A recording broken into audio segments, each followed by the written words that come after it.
عنه قال قال رسول الله صلى الله عليه وسلم إن سورة من كتاب الله ما هي إلا 30 آية شفعت لرجل يوم القيامة فأخرجته من النار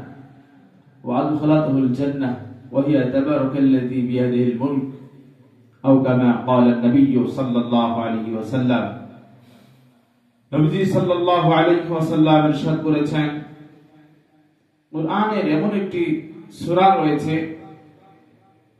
যে সূরাটি 30 আয়াত বিশিষ্ট সেটি কিয়ামতের দিন আল্লাহর কাছে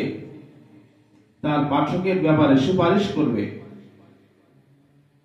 এরপরে ফাখরাজাতহু মিনান নার পাঠককে জাহান্নাম থেকে বের করবে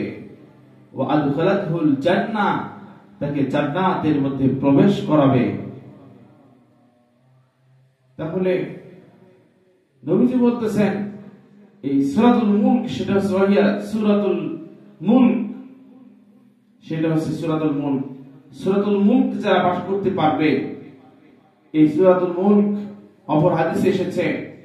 কবরের মধ্যে যখন আযাবের শাস্তি আসবে পায়ের দিক থেকে সূরাতুল মুলক গিয়ে বলবে এ পথ তোমার জন্য রুদ্ধ এ পথ দিয়ে তুমি আসতে পারবে না আমি এ পথে তোমার জন্য বাধা হয়ে দাঁড়িয়ে আছি এরপরে আযাবের ফেরেশতা মাথার দিকে দিয়ে আসার চেষ্টা করবে কিন্তু সূরাতুল মুলক তার মাথার কাছে গিয়ে বলবে আমি আমার এই পাঠকের জন্য তোমার এই পথ রুদ্ধ করেছি এই পথ দিয়ে তুমি আসতে পারবে না এরপরে সূরাতুল মুজাদালা বলা হয় এই সূরাতুল মুলককে কারণ